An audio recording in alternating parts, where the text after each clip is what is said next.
Well, howdy, howdy, howdy, everybody. Hope everybody's doing well. And okay, yeah. Welcome to the Thursday night Johnny Mall Train Talk Show.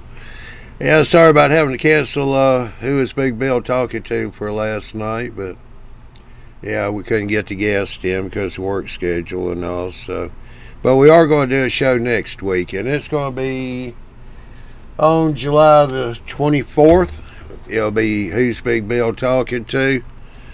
We're going to have a few notables on there. DeBob from DeBob's Man Cave. Ron's N-Scale. Ron's N and things. N-Scale trains. It's going to be on there. They're going to talk about doing YouTube videos. Not going to get into the specifics that much, but just kind of what goes into doing edits and getting the videos up and going. So that should be a very interesting show. And let me see where I'm at. I got too many monitors now trying to do all this streaming stuff. Anyway, let's see. We got a few people over in chat. We got Greg. We got Eric out there in the hot part of the States. Lee. And Jerry. Yeah. Dwight. Chris Rude. Oh, okay. Yeah, an old married man now, from what I heard tell. Got Mr. Ron from down under in Australia. Ralph from Canada. Hey, Sam. We haven't seen you in a while. Hope you're doing well. And Big John. And we got a new guest here. If hopefully everybody can see their screens. Nathan DeLay. He's been coming in on the live chat. So he sent me an email and said he had something he would like to share with people on the show. So I said, sure, we could do that. He's got a little short video. Nathan's been doing some scratch building. And yeah, I'll tell you what. He's done pretty good for the kind of tools he's got and all. At least he's trying it. Chris Rude, let's see. Oh, that is the pot calling the kettle black. Yeah, I guess so. Well, I was going to leave him alone, but in Chris's in a positive note toward Chris, if you know Chris, once he found a woman who would put up with him, you lock that down. Good job, brother. Congratulations, Chris. Yeah.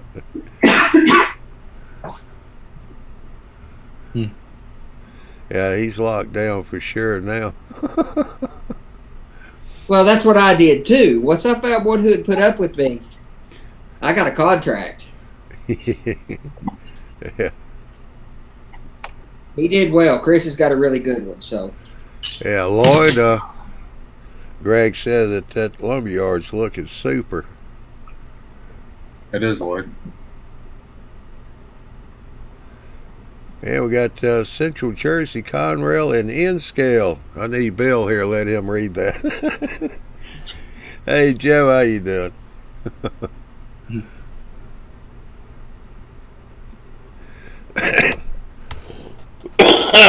But let's see. All right, Nathan. Let's get you up here, blown up, large screen here. Right. We'll make you the guest of the show here. What scale are you running? HO scale. HO. And do you know about how big layout you've got going right now, or? I'm not sure, to be honest. About a 10 foot? It's kind of small. Oh, okay. Hey, it runs. That's the important thing. What are you modeling? Any made up whatever. Okay, you're freelancing. I mean, are you doing like lumber, industrial, coal, or what? Well, I have a coal mine, and I have a train museum. Oh, okay. on the layout. Now that's something you don't see too many people doing. This train museum. You didn't tell me that the other day. Uh, That's pretty cool. wait, what? I build my British train, which is called the Duchess of Hamilton. Uh huh. I also built. This is my second one. Okay. It's the tank engine. Yeah. The coolest part that I think is the roof can come off. Yeah. Sunroof. Yeah. Yeah, the engineer wants to get a little sun. He can take the roof off while he's going down the rail. Oh, okay. You got a lift up door on it. Yeah. Yeah. I think he's right here.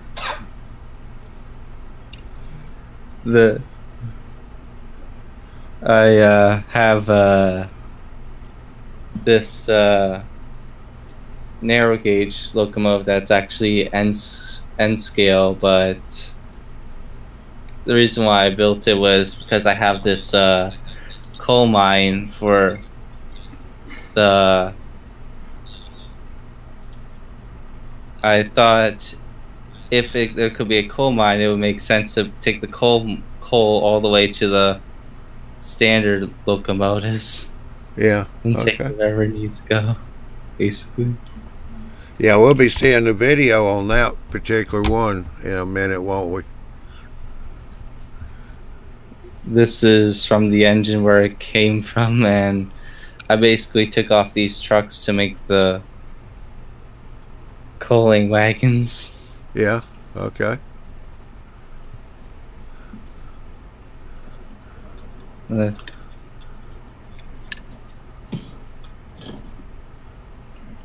Well, that's being ingenious, really, using stuff you just got sitting around, yeah. Yeah. making use of it. Yeah. That's true. So what are you using? What you said, sheet metal? Soda. I use soda cans. Yeah. Okay. I turned this into this. I cut the ends off of it. Yep. Hold that piece of sheet metal back up. What does that say? Diet mug? Diet mug. Oh, so you're going to make a lightweight car out of that? Make a little joke.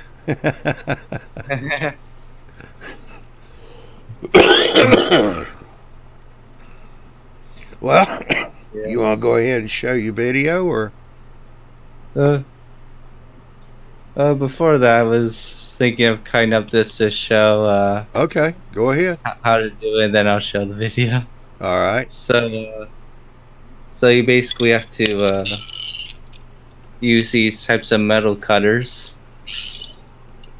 You always have to do it like this, not the other way, because I experienced it'll get hard to cut on the can.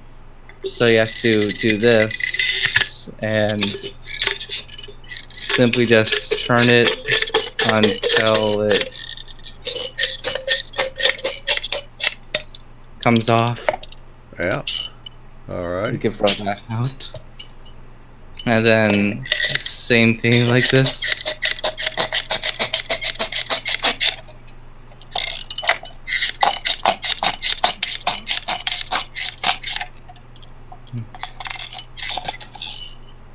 And always gotta cut the pieces that might be a little bumpy, because if you are trying to make this into sheet metal, it'll be in a little curve. Yeah. And the bottom part, kind of the same way.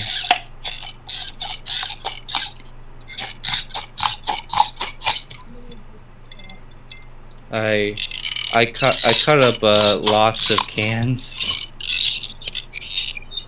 and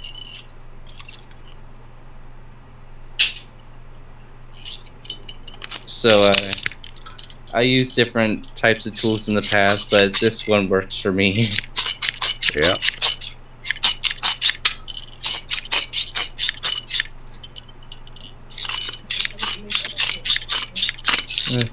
I used to make other things with these.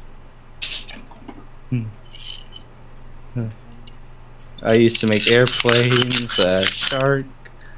Oh, and basically, when you're done cutting the bottom and the top, you just... I like to cut up on the line, but you can cut anywhere. Basically, cut up like that, and the last part is to put your hands like this to straighten out. Yeah.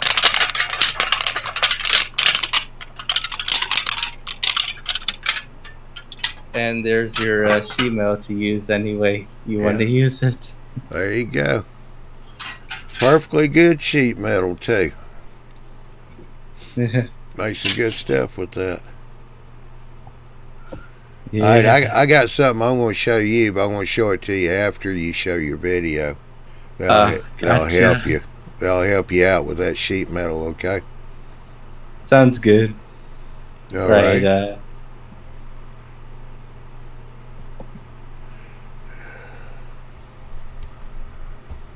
You got you.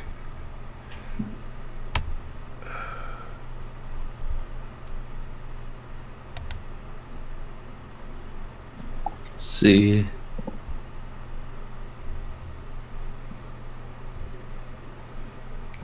Don't forget, blow it up. Make it full screen.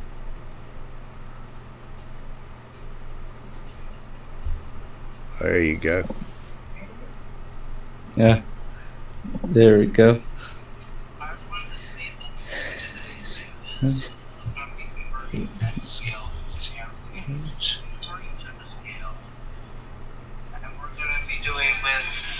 This scene right here to make it more into a coal mine. This is all I have for... And basically, that's the 2 locomotives I only had left. Scale, I'm going to be converting these trucks into coal mine hoppers, and this is going to be a different locomotive. This is a dummy locomotive that I'll be converting, though.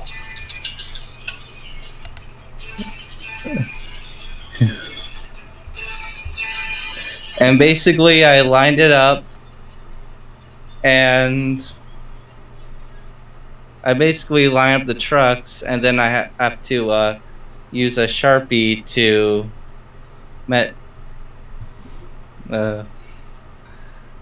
on one side, then the other side to make that type of a shape. I cut it try to cut it at normal height as possible when I try to fold it together, but you'll see what I mean.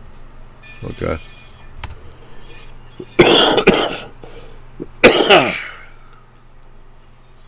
Like, and that's what I mean by try to line it up. What I just did there was I punched a hole in the middle.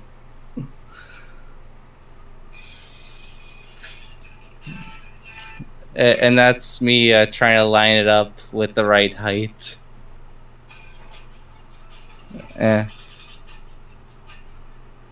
Well, before I continue, I use strain as like a coupling thing, but I prefer not to use that method because I noticed it broke.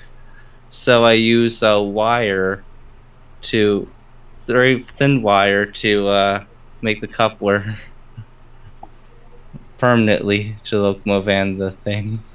Yeah.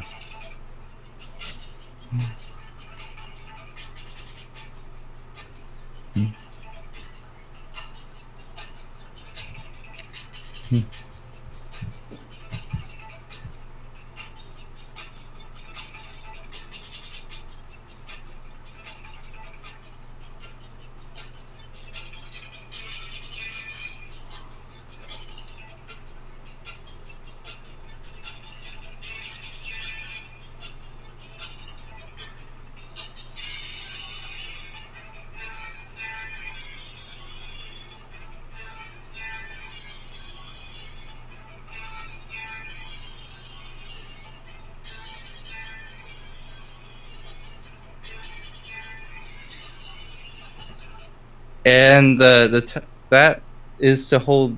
I glue it down.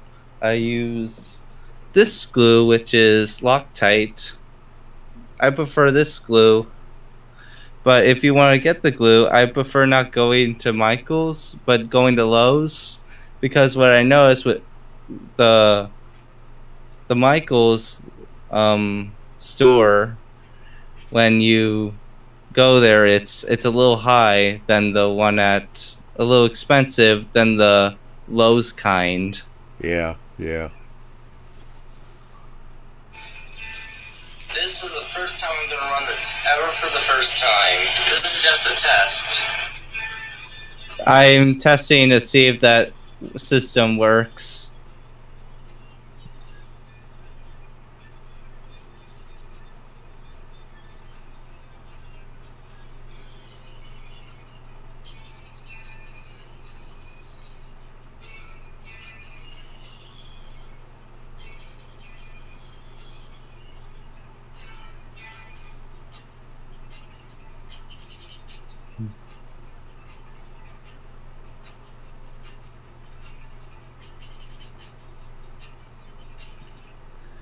Those metal pieces where the co-loads are lead weights. The reason why I put them there is because if without them, they'll easily come off the tracks. Yeah, you got. I also. No, go ahead.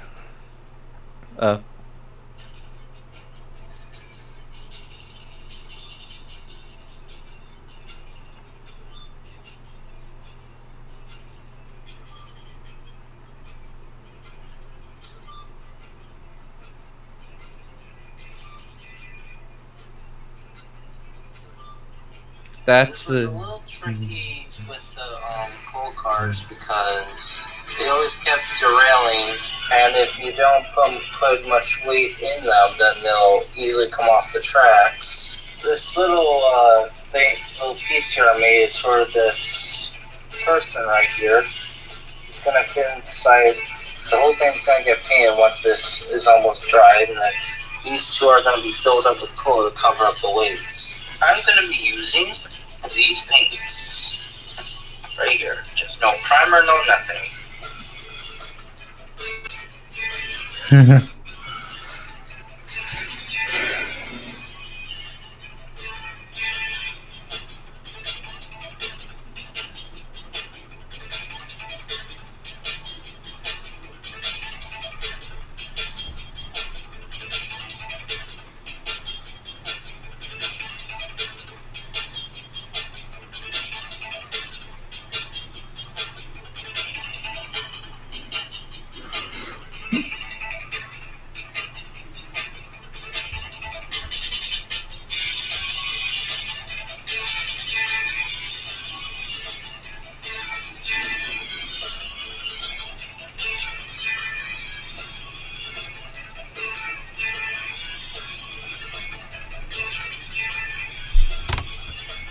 That's my little person there.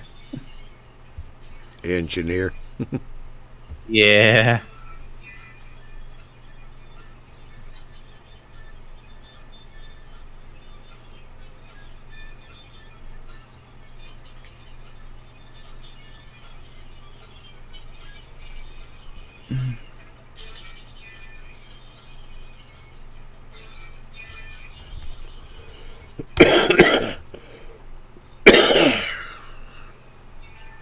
This runs pretty good, these two, but this one has a broken wheel, so I basically can't run, unfortunately. But I'm so glad these two work. It's well worth it.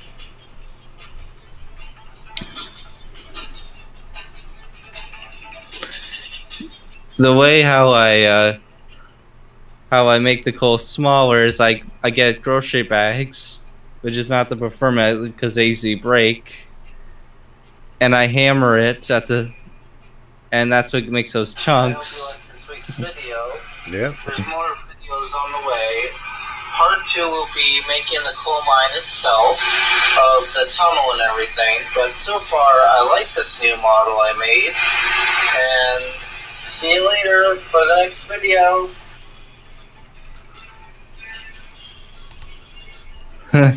And there we go. Very good. Very good. Very interesting video there, Nathan. Hey. Oh, whoops. Yeah, you can just hit stop share and they'll quit. Yeah.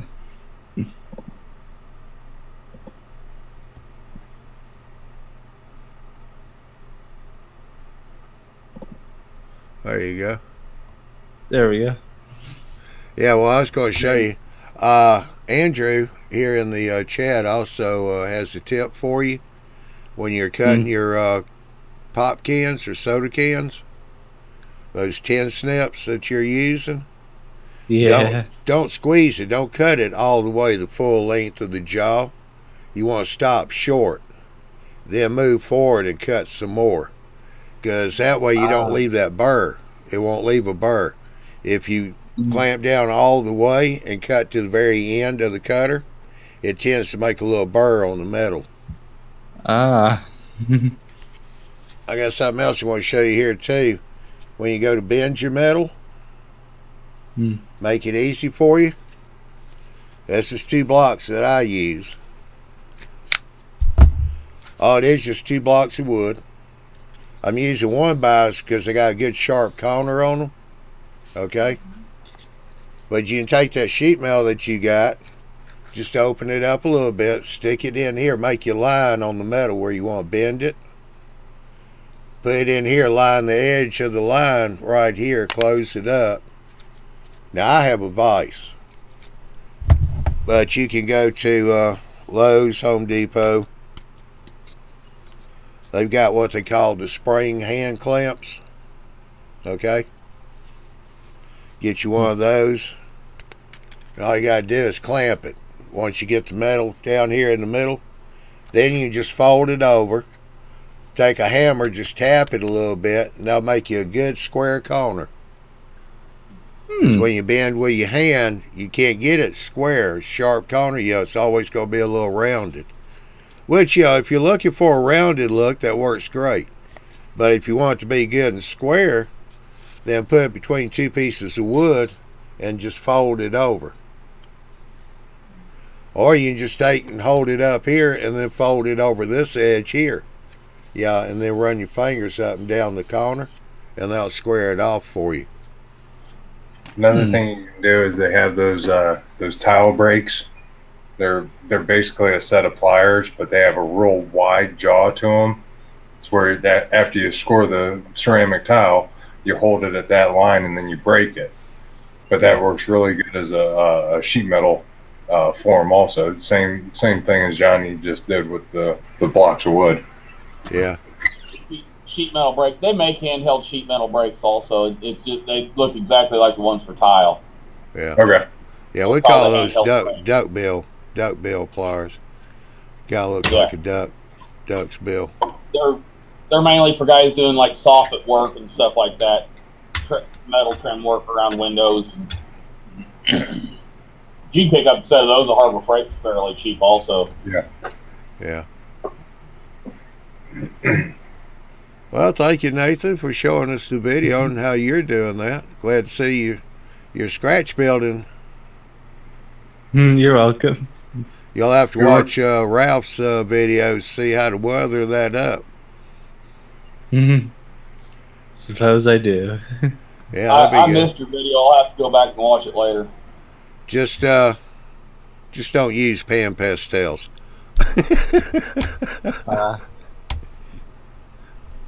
I see. Yeah. That's a joke with Ralph. He's not a big fan of pan pastel weather powders. I mean, they have their place, and he admits to that, but yeah. You don't have to agree on this, but I think scratch one is sort of the way because I think you can get what you want out of it, out mostly than kits or anything really for the hobby. That's true. I mean, Andy over there with his layout, he's going to have to scratch build a few buildings because he can't find the kits. You can get more customization out of your scratch builds than you can out of a kit, but as in a lot of your detail work, kits might be the way to go. Kit bashing might be the way to go, or doing something like microengineering does, or not microengineering, but Central Valley Model Works does for their bridge pieces. If you want to scratch build a bridge, buy their girders and stuff, because you're going to get rivet detail. That's what I'm doing for my bridges, is buy the bunch of microengineering parts, mix and match it to get what I want. But for all the city buildings, and I would rather buy kits. They're faster, but since I bought like a prototype, and it doesn't have to be exact photos, but I can't even find anything close. Small town city structures there's a lot of them by DPM and some of these other, but in plastic. Nobody's making craftsman small town brick city structures. Virtually nobody in Craftsman.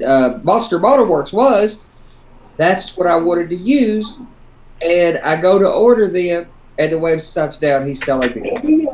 So I cried about it for a few minutes, and then realized I was going to have to scratch build it all. My wife got one of the last orders from them in. Yeah, if I had known ahead of time, I would have went ahead and put the order in it. I went to the website like 5 days after the July 1st, whatever it was. Yeah. And supposedly Jimmy Simmons has sold the company and it's going to reopen, but that's what he's been telling my wife when she's been ordering it. Oh, well, that's good news. I just wonder if the next guy who comes along, whoever has purchased it from him, will continue some of the kind of obscure stuff he was doing, like the resin impregnated paper, whatever they call that stuff, taskboard, whatever, those laser cut tie plates for HL scale. That's an obscure product, and they're great.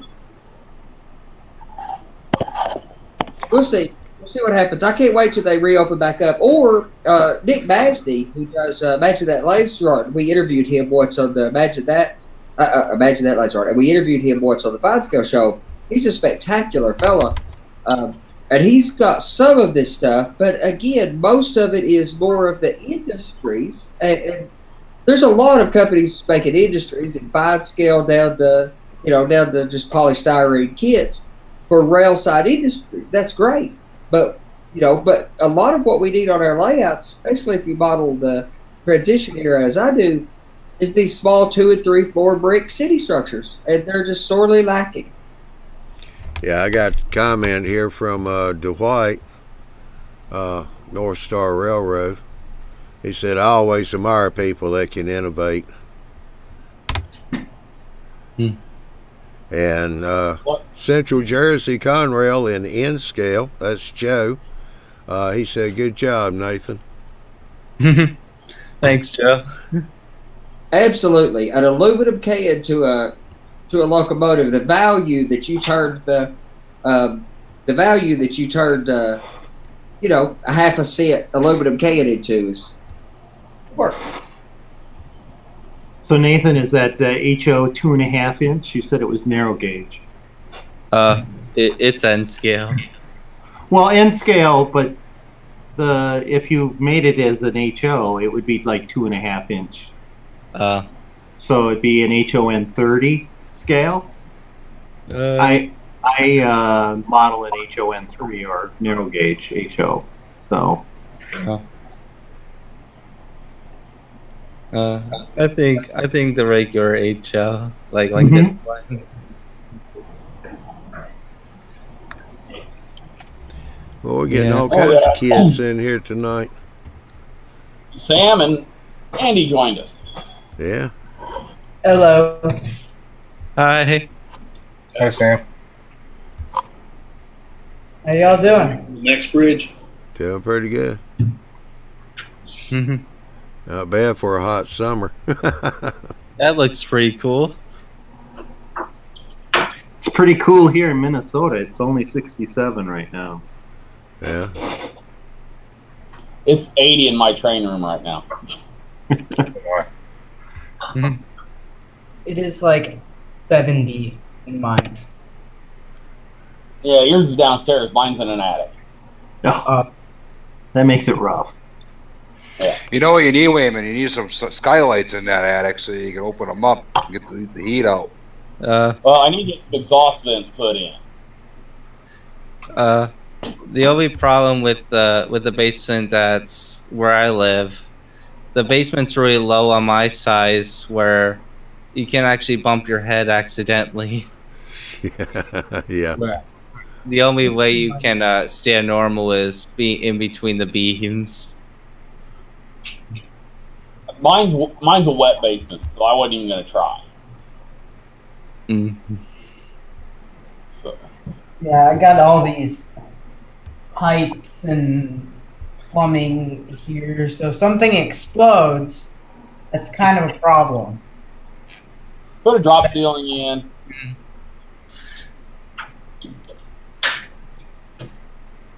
I gotta get some insulation hung in here and get some ridge vents put it. There's vents, but there's no fan to actually push the air out. So. Yeah. Yeah.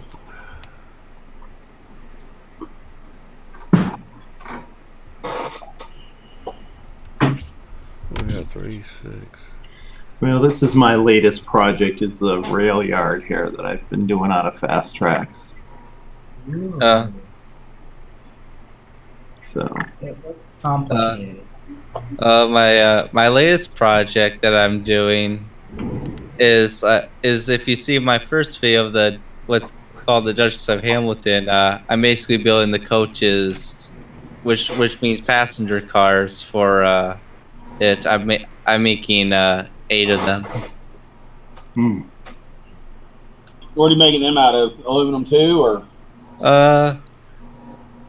My dad gave me aluminum sheet metal that I can use to make the roofs, and the whole frame look on the passenger car is balsa wood. I mean, you can do some pretty neat things out of styrene too. Yeah. There you go, Nathan. Yeah. That's cool. That's those pliers that we were talking about earlier. So you can get nice crisp ends in it. The ones, and these are just a much bigger. Usually used for doing aluminum siding. I like these ones better myself.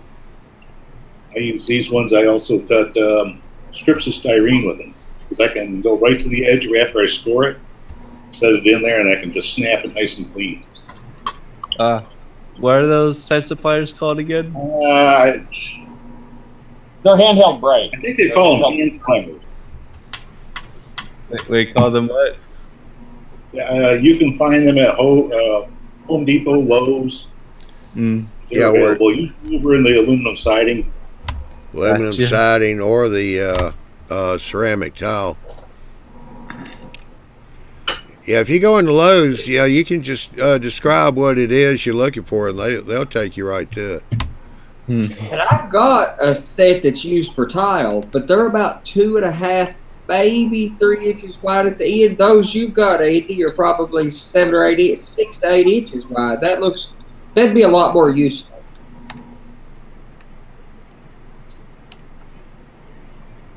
And I've been looking at aluminum brakes. Harbor Freight has a small brake. They have an 18-inch one for $30 or $40. They have a 30-inch one for $40 or $50, whatever it is. I think that'd be super handy for like the backdrops where I'm gonna use a roll coil or a crib coil, aluminum crib coil.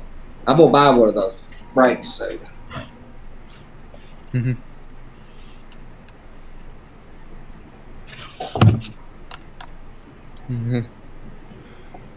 So, Harbor Freight is in the welding section.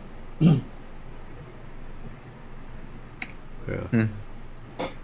Andrew, is that part of that octagon that you're working on, or? It's gonna be.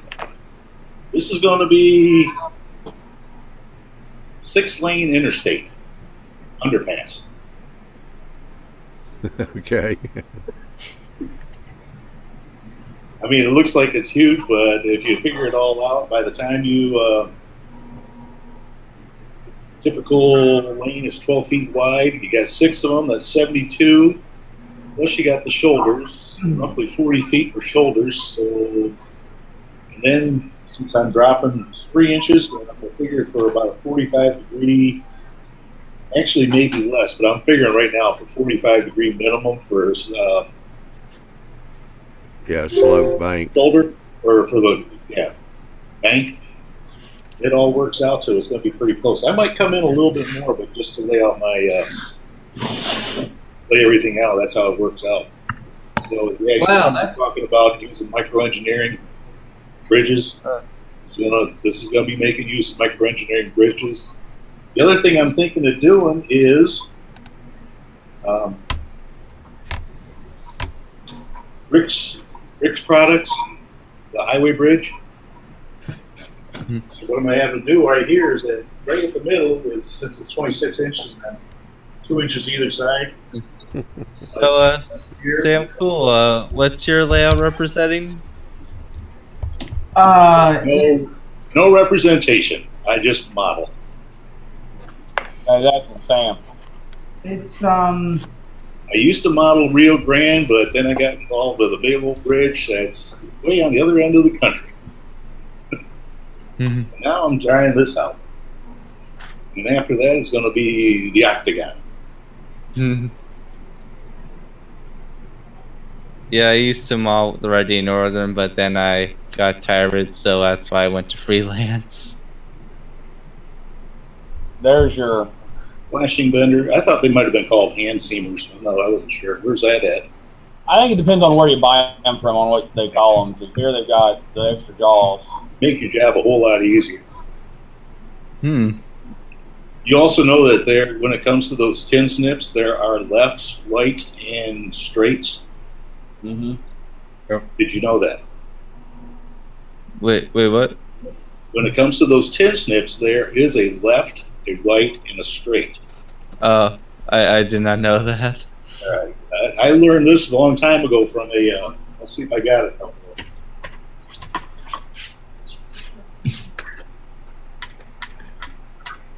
Depending on which way you curl your metal. Ah.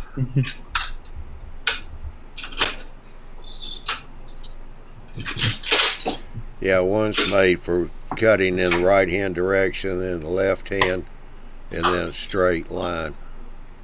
Yeah, if you need to cut circles. Tin snips. This one is a right.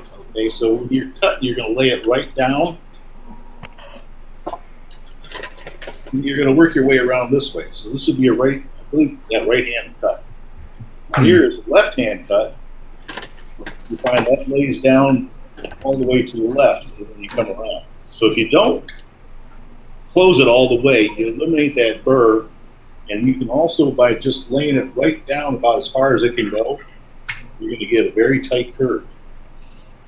Hmm. Those are a couple things I learned a long time ago from a tin knocker. Even though I've been in the trades for a long time, it's something I didn't know. So it's something you all know now. So did you learn this the easy way or the hard way? You mean with soda cans? Right. I think I might have learned it. I think it was more of an experiment, so I think I probably learned it the hard way. Yeah.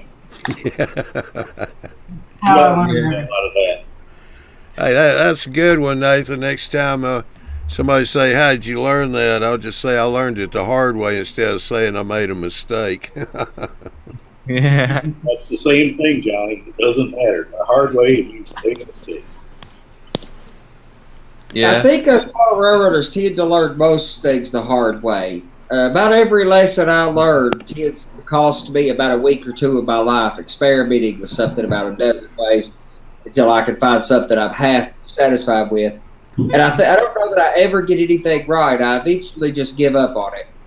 And I had a friend the other day who's a painter, a genuine artist, just spectacular stuff, oils, watercolors. And he was talking about some paint stuff. He said, He said that's in the art form. He said that no painter, just doing a regular painting, will ever be finished with a painting. They just eventually decide to give up and walk away from it, but it's never done.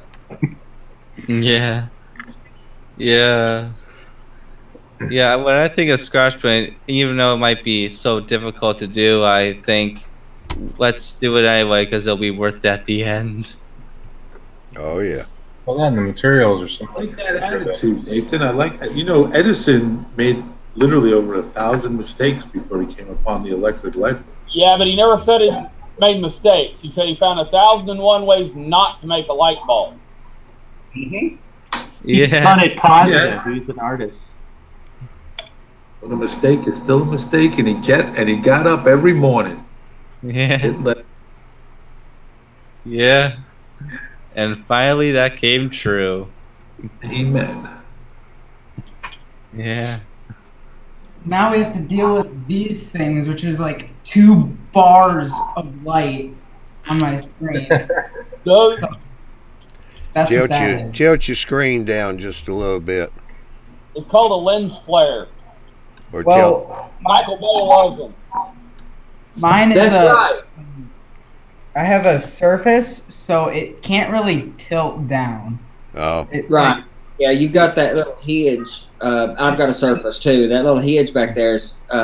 I end up propping the back of mine up on something so that I can set the screen almost straight up and down. Luckily, Gave him a great idea, Andy. Well, I mean, it's pretty. That's a very kludgy way to fix it, but it'll get the job done. I'll fix this. That or hang a piece of paper in front of the bulb and kind of dim the bulb down a little bit. Well, and you said, yeah, Michael Bay does that. So, Sam's getting, what the equivalent of tens of millions of dollars in CG effect to make him look very, very, mainstream movie. We can't pull that off. So That's kind of why you take the camera and you put it up above you, looking down. Well, that's what I've done as well. I'm not using the one in my laptop. I'm using this separate one just so I can grab it up and take it somewhere, basically. Mm-hmm. I can take this places, but with lots of issues. Wait.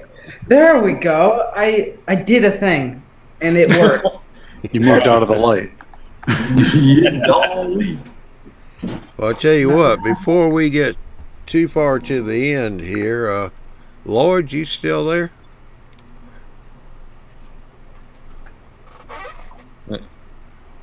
Yo, Hey, Lloyd.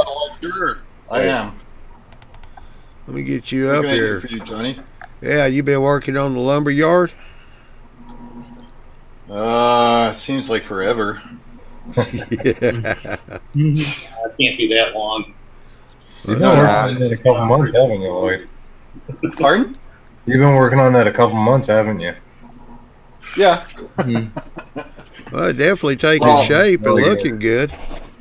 I've been working on it on and off because I've been working on another part of the layout. I've been working on a modular system, which is gonna have my speedometer and weigh station. So yeah, I've been pretty busy. For the last 2 days, I did the static grass, trees. And I was trying to get like a dirt loading area, and basically I was trying to use grout, and I think I started like 3-4 times over because it didn't work.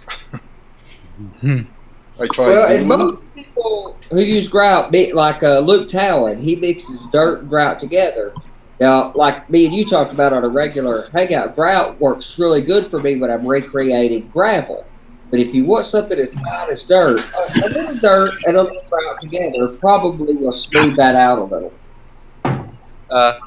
The way how I like to get ballast is, you know how they put salt on the road? So eventually that'll come on the pile on the sidewalk, and I scoop that and I use that for ballast. Oh, okay. Yeah, I was driving around the other day looking for dirt patches so I can scoop up some dirt, and there's none unless I work on the side of the highway because I'm really in the boondocks. So I could always dig in the backyard. Well, yeah, that's what I've done. Is the side of a tree, I grabbed some. I mean, I live in a subdivision, so that's not that handy for me either. But Lex Parker tells a story of, I think it's Lex Parker. He had pulled off the side of the road in a rock cutting in the road somewhere up there in Canada, and had painted latex on the rock on some little spots of rock, and then on his way to work. And then he come back by or went by the next day, painted a little more latex on there. Next day he come in and put some gloss on it. He was doing that for several days. One day he's there painting on the side of the rock, and a police officer stopped, probably thinking he's graffitiing it. And he's got to explain what he was doing and peel one of them off to show him. But he made rock molds one day at a time beside the highway for about a week. And he's had those same molds for 20 years. That's awesome. Well, I mean, us photographers are nothing if not resourceful. They ended up resurfacing the expressway down the road, and there was mounds of that. Guys, it's real fine particulates that they put in. And I thought numerous times about jumping off the expressway to get it, but it's quite a busy section of expressway and in between two turns. So I think getting hit by a car was not the greatest type of ideas. Yeah, please don't do that. That can ruin your day. Yeah, that might. I would say railroading. But you know, could ruin your life. Never mind your day. All right, I got a question for Lloyd here while we still got his lumber yard up here. Lloyd, can you point out what the real trees are and what the photo backdrop is? Yeah, I was just going to tell you that I found something on the internet from Martin Wellberg, Scenic Studio. I was looking for shrubs or how to do shrubs, and I got fed up. I said, okay, let me order some of those shrubs and see if I could do some. So I ended up installing them and, forget about doing it. Okay, I don't know if you can see between, yeah, okay. That's a shrub, that's a tree. You could see it better like this. That's a good way to make it realistic. So when you're looking at it this way, it's pretty hard to tell if it's part of the backdrop or yeah, if it's part of the backdrop. I can't reach over there, but I don't know if you can see the trees. Like, okay, I'll do it this way. Yeah, now we see the trees over there. Yeah, now we see it. But if I was to put it in front, the green one really matches up with the back, and the dead trees or the trees without leaves really match up what's in the backdrop. Yeah, you got that color just dead on from the dead trees to the conifers. The color that's spectacular, brother. So I kind of missed something. What company for the backdrop that you get from? Okay, the backdrop. Okay, let me start over. All my backdrops are custom built. Okay. None of them you'll find with the companies that advertise their backdrops. This one in particular I found on the internet, and I deal with backdrop junkies or train junkies. I can't remember which one it is. I think it's train junkies. And this guy William is the guy I deal with. He does Photoshop because my layout is already done. So basically I got to buy a backdrop that will fit what I already have. And what I do is I'll try to find some pictures. I'll put them together. I'll tell them exactly, like at 18 inches, I need a road that's 3.5 inches, 3.5 inches wide at exactly that spot. And at 82 inches, I need a stream, which is going to be 3.5 inches wide. And then he does all the work. He finds other pictures, and he's going to do some photoshopping and put everything together. So none of my backdrops are straight out of the book. And that includes the skies? Pardon? That includes the skies? The clouds? Yeah. Well, no, that's his skies. Yeah. Yeah, well, so but it's all printed up then. Yeah, every bit of that's printed. Okay. Yeah. How and much does that all also cost, by the way? cheaper than any ones that sell backdrops. I ordered one for a friend of mine, exactly the one that you see now, but 20 feet long by 20 inches high, and I think it was $240. Whoa. And if you go to Backdrop Junction, for example, you're talking about, I think it's pretty close to $600-700 if you have some custom design and things like that. Now the only thing is, it's not pre-glued. It's not what do you call it, taped. So it's just a backdrop photo. And what I use is double-sided carpet tape. And the only problem is if you make a mistake, forget it. You can't remove it. So that's the story of my backdrops. Oh, and the other thing too is the reason why it's all custom made is because I've got 4 seasons, and right now the guy's working on my winter scene. That's cool. So, speaking of printing, I found an easy way to get graffiti, like on a building or on a box card. You can actually print it out on paper, like online. Find graffiti, and then you can cut it all out and glue it on there. And I put paint around the edges so it won't look like it's paper. Like clear coat or something like spray. Thing. I don't know anything about it, but that'd be my guess. Clear coat. Anyway, can you wet it and rub it off? No, they will be permanent. They will. Yeah, we barely hear you, Andy. Oh, okay. A little bit better. Oh, a little bit. When you go to do a backdrop, what you can do is you can take Elmer's glue, the PVA glue, or you can take carpenter's glue, and you can put it on both surfaces to be bonded together. Let both surfaces dry, and then just after they dry, come back in with a steam iron. What it'll do is reactivate the glue, and it'll lay down tighter than tight. Oh, okay. Yeah, but I was warned though by those people not to put any glue on back of those. I didn't know if they were vinyl, if they were paper. Or what. No, they're like paper, but very thick paper though. But it's not. Sorry. It's something we've done all the time when I've been on a job site. So if we got a piece of laminate or something that comes off and we don't have contact cement, we'll go and put glue on both surfaces, let them dry, and then hit them with the steam iron. It reactivates the glue, and it actually holds better than contact cement. In fact, that's the way they used to do a lot of veneering.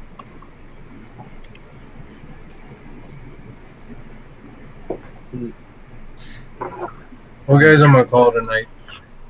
All right, Jim. Well, appreciate you coming in. Good seeing you again. It was nice seeing you, Jim. Have a good one. Yeah. Nice being back. Have a good one. Take care, Jim. See you next time. All right, have a good one. See ya. I'll show you how my wife does paintings for her backdrops.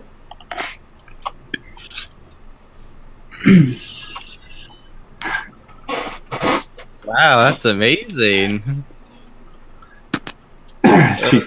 She's actually sitting on top of our layout right now, doing that tonight. How do you do that technique? She takes a bunch of photographs and then merges them all in her head and produces the detail. That's really, really good. Really, really good. And I've said, if I had somebody who could do that, I'd have a lot better opinion of painted backdrops. In my experience, I've seen so many, and that looks like the scenery from my geography. I just can't do it, and I've seen so many bad painted backdrops that I've pretty much just fell in love with photos. But if you got somebody like that on cheap payroll,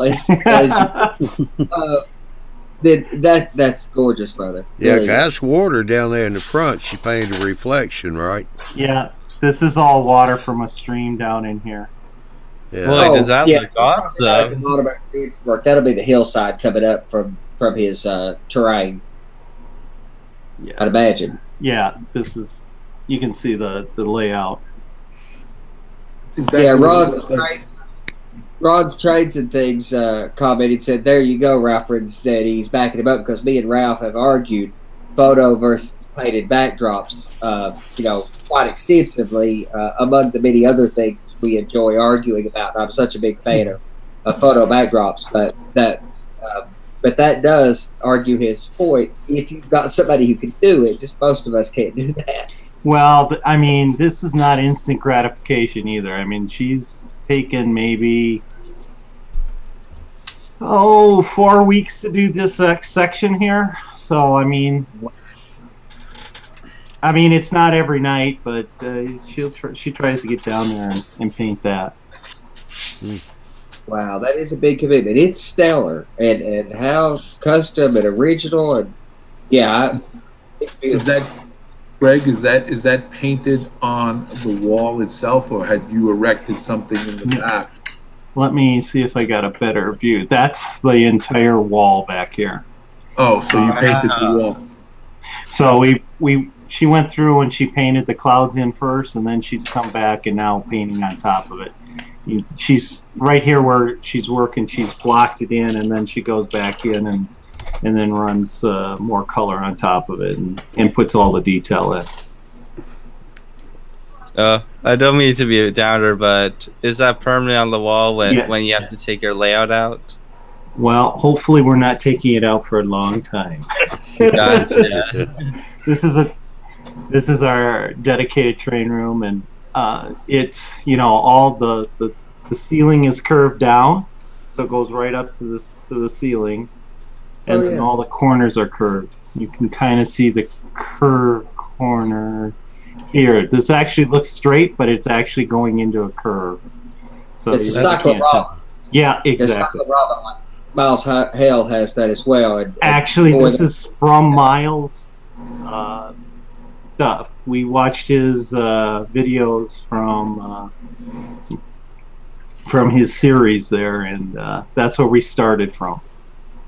And he's got a spectacular trick for making that point where the cove against the ceiling meets the cove in the corner, taking basically a ball and building out. I mean, that's what a way to do that. He's got that.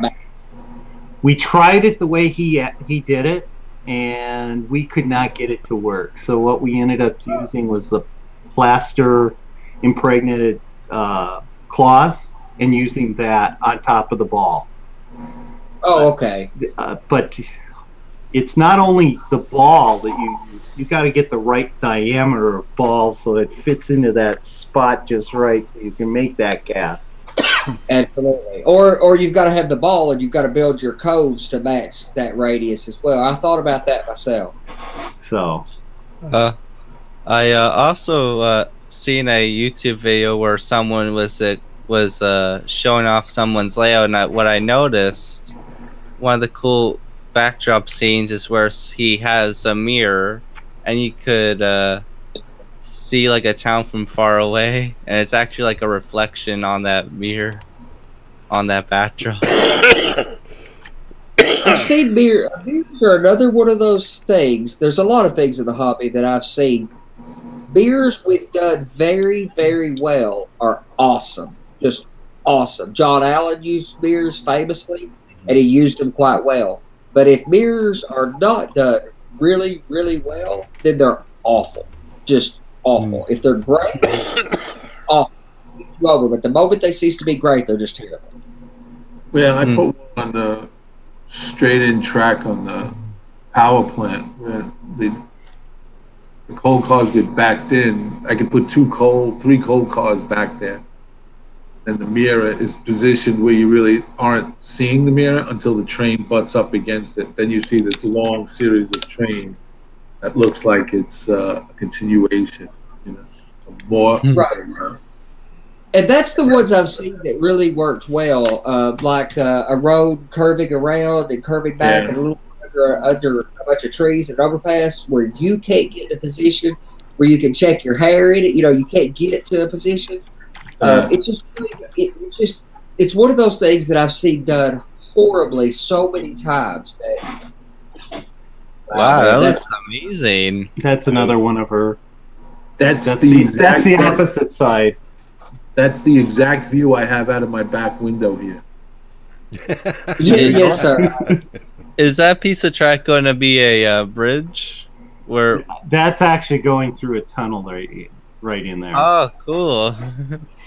That's a nice layout, brother. Spline roadbed, and I'm a super fan of spline roadbed. So this is not standard spline. This is actually plywood spline.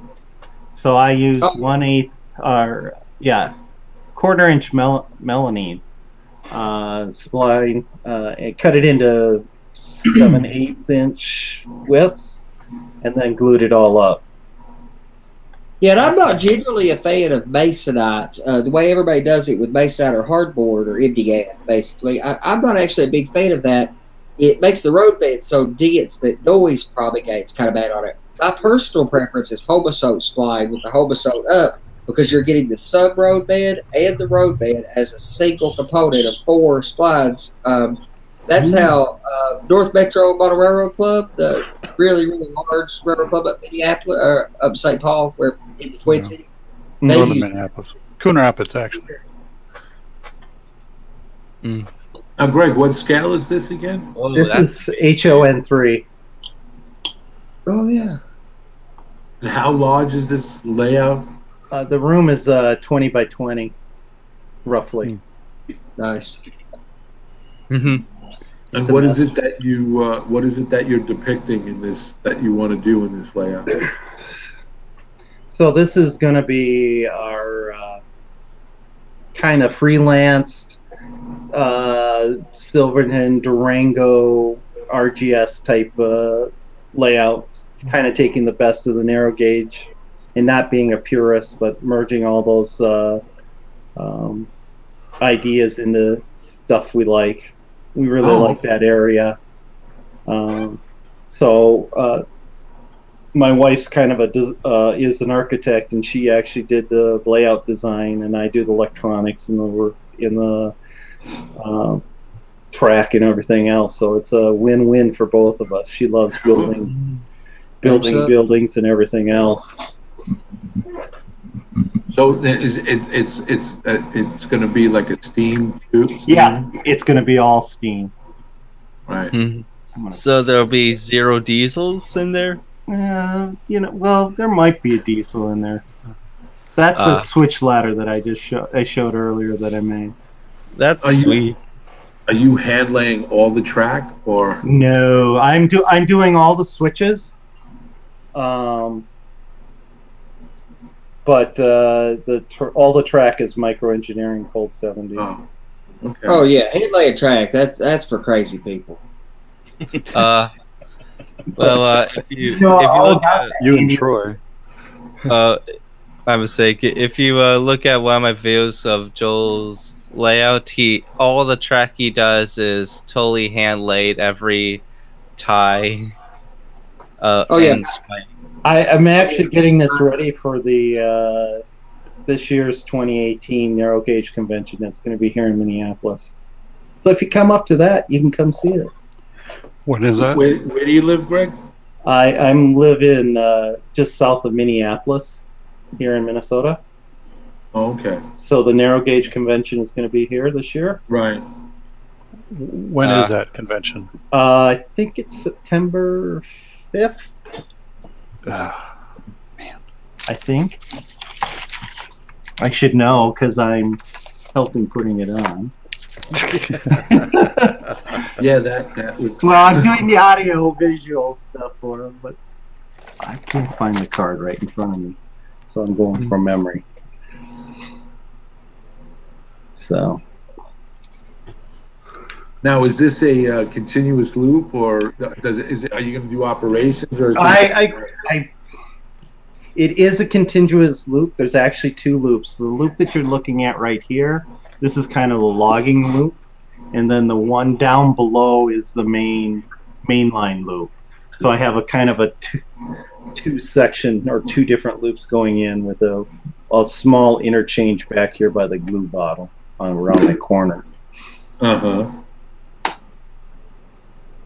So that this is the high line, and then I have a town with a small yard here, and then back here there's another large town. Both of those will have turntables in there, and that's awesome. This one's going to be the big yard. Iron River is the town we called it, and it's going to have the big roundhouse and the turntable in it. I'm sorry, Andy, I can't find my aluminum foil hat for crazy people that hand lay track. I'm not hand laying track. I just built I always have to say such a thing anyway. Most people do know I do hand lay track with tie plates and everything. So 502 parts in every 3 feet section. But I will admit, crazy people only do that stuff. Then you build little bridges too. Yeah. I'll see if I can find some more pictures here. That's right. Little bitty bridges like that. That's crazy people too. But us crazy people got to have respect for each other. Yeah, I guess they're amazing people when No, that comes to. Y'all got it wrong. Only crazy people build their own crossing gates. See, we're all in a good club here. So. What scale is that bridge? I'm just crazy. I'm just crazy hanging out with all you people. I'm going to almost call this. Chris, you're crazy because you built your own DCC system and got us into it. That's crazy too. Yeah, that's cute, isn't it, Bob? That little bridge he's got over there. Just 25 feet long, so. All in scale? Yeah. Oh, HO. Aw, man. And it's 2 scaled, Bob. You just ruined my image of what I could do. In N scale. Well, you could do it in scale. It'd be half size. What? Andy, that bridge what is it based on? What is it, a replica of something, or just? It's based on the Nicholson Bridge in Nicholson, Pennsylvania, on the old Lackawanna Railroad. Go Google that. Look at the pictures of the prototype. It's so stellar. Yo, that bridge is like 10 minutes from my house. I live in PA. You do, Nathan? Yeah, I do. What part of Pennsylvania? Schuylkill County. Oh. Wow, you're not that far from me. Sure are a lot of clams. Yeah. So this is some of the bench work. I put cork on top of it, but what I like about the spline with using the plywood is that I can spike right into that. You can't in between the layers. No, you're right. You can go because it's right on the end grain. You're going into the end grain of it, and so it's very easy to spike into it. And that you can't do with masonite, and so that's one of the reasons why I chose this route. Right, which had been my big reason for thinking about doing Hoboso in that way, but that's awesome. I have to rethink that. I am a big fan of spline. When I extend my railroad and build more of it, I am going to use some spline in the intermediate section. All right, I've got a comment here for Andy. This is from Ron's Trains and Things. Says Andy's not going to be too far from his house in a few weeks. He says, I want Andy to come over come hand lay some in-scale track for me with in-scale tie plates and fish plates. You could do that. The same guy that makes Proto 87 on Proto87stores.com, the same guy who or Proto87.com, the guy who makes the tie plates, photo etch tie plates in HO scale, now makes them in N scale. Now that seems a little nuts, but the fish plates, the rail joiner plates or fish plates, I think that is a no-brainer for everybody to do because they're super cheap, super easy. You could do a fairly large layout. Bill's layout, you could do his entire layout with fish plates in a couple hours one evening with an X-Acto, and it costs $25 or $30, and you absolutely can see them. Greg, I like the construction of this. I like the. How did you do? Did you make those where it sits on? The brackets? Yes. On the bottom? Yeah, all the wood brackets are reminiscent of an RGS Depot's. The bracket you would see on the Depot to hold up. Right. Yeah. So all that we made, that was all cut and glued in. Oh, it took a long time. That's the architect. That's the architect of my wife. I said, "Let's just get it up." No, we have to. It adds to the authenticity. Gotta put a curve in it. That's right. Would have been a triangle. Is that a piece of track you're holding? What are you trying to show, Andy? That's a Proto 87 turnout jig. I think it's a cool. Yeah, that's. I've got those as well. For those, I've got the turnout jig and the straight section jig. It's what I used to. Either a number 8 or a number 10. I got to figure out which one. Looks like a 10, but could be an 8. Or an 8. It looks like. It's a number 8. I love it. It is not for the faint of heart, but I really do love. I really do love those parts. See, real crazy people build functioning crossing gates out of scratch. But you have to see all of the time and effort I have put into my backdrop here. We got a white wall and a little bit of paint on the bottom. We got an electrical box. The other half is paint. You see, it's just great. Great. It's brilliant. No, crazy people put their railroad near the ceiling. I only know one guy like that. I don't know. Mine is pretty tall. Mine's 7.5 inches from the ceiling. He runs this through the house, Bob. In 3 other rooms. Yeah, I have driven my parents before crazy with ideas of other layouts that never ever happened. Oh yeah, that happened. Wait, what? They want to kick me out of the house because I built this. I didn't really tell them until it was done. So. Front row. Tell Ron. Hey, Ron Trains and Things. This is what I use for my connections. I saw your video this last week, and I really enjoyed it. But I use these to connect my track. I really like them. I bought the. Let me pull one of these out.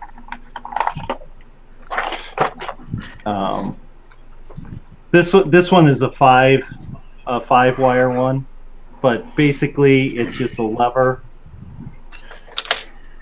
and I can't see if I can get it in here a little better. It's just a little lever, and you can hook up 5 different wires. Doesn't matter whether it's stranded or solid. This will take a 12 gauge solid wire and hook it up to a 22 gauge stranded wire. Yeah. Works really, really great. I had some problems with some of my switches shorting, and I couldn't figure it out why it was, and all I did was lift the lever and pull the wires out to isolate the fault. I bought cheapo ones on Amazon. I didn't buy the Wago ones. I'm not sure if I like these yet or not. These ones. Yeah. As they say, you get what you pay for.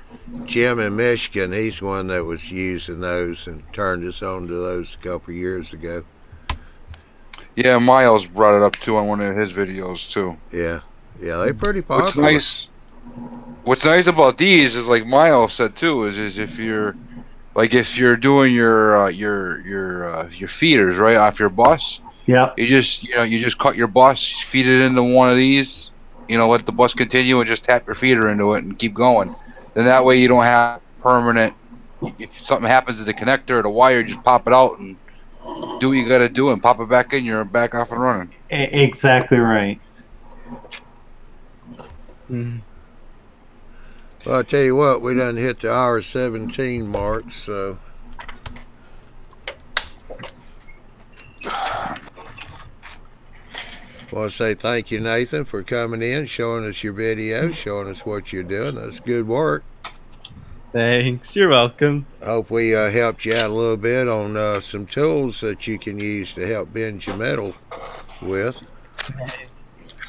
Thanks. And I'm sure your parents are really going to like us since you've been watching these other videos here. I mean, seeing these other layouts, you're going to go, hey, I saw some more neat stuff we could do here in the house. Yeah. They're going to say in your own house. Yeah.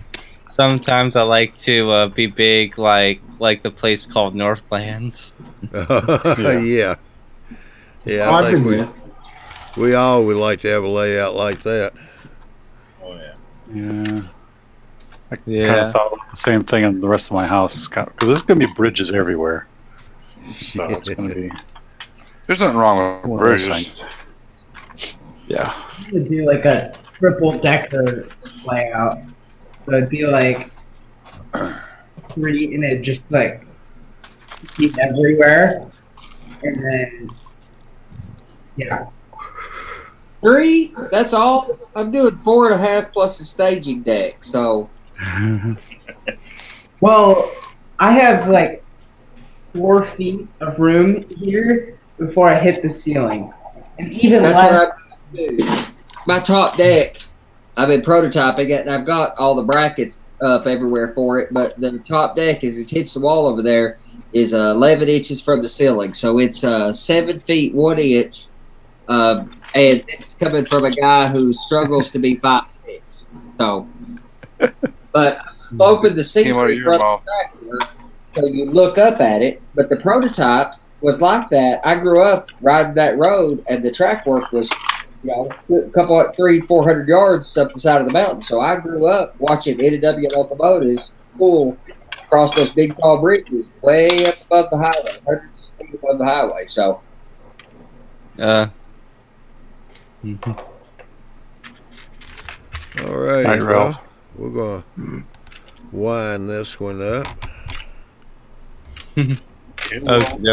So I want to say appreciate to everybody here on the panel for coming in. It's been a really interesting show tonight. I appreciate everybody out here in the chat. The guys said they were liking everything we were showing off tonight. Appreciate it. So with that said, let's see if we can slip over here and get these buttons to work. All right, go to YouTubeModelBuilders.com, and there you can find the schedules for the shows. We're in the summer mode right now, so we're not having too many shows going on. We did have to cancel Who's Big Bill Talking To last night, but we're rescheduling that one for next week on the 24th, and that will be at 8 o'clock Central, 9 o'clock Eastern Time. So be sure and tune in to that one. And I think everybody will find it interesting. We're going to have this guy named DeBob from DeBob's Man Cave. He's going to be on. And we got Ron's Trains and Things in Scale. So we're going to do a little show here and talk about doing videos for YouTube and help people out there kind of wondering just how it's done and how people do it. So we're going to give them a little insight into that. And of course we got Johnny Small Train Talk on Thursday. Don't forget we got the show, the NMRA show, coming up the first weekend in August. Of course it's the whole week convention, but be a number of us going to be there. Shane Mason, of course, he lives there. Miles Hill lives there. Andy and I have rented a house. We're going to be up there for the weekend. You see us walking around, stop us, say hey. We'd be glad to talk to you. Andy here is going to be up there with this little bitty bridge that he built.